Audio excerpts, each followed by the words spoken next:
Мамо, не, тати господарят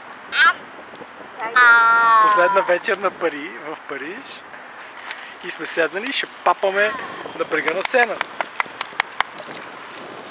Взели сме си изключително вкусни работи, включително и сладолет. Не, да.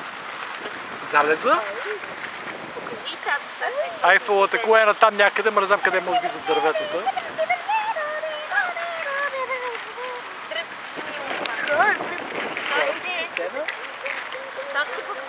Показвам и Понталма. Черешки, малинки, сандвичи, швепс, сиренце. И тук това са уникални маслинки, супер мега вкусни. Мега супер. И франзелка, естествено френска. И бутилка винце. 2 бутилки винце. И една малка бутилка винце. Както е казал Чичо Митко, абе има.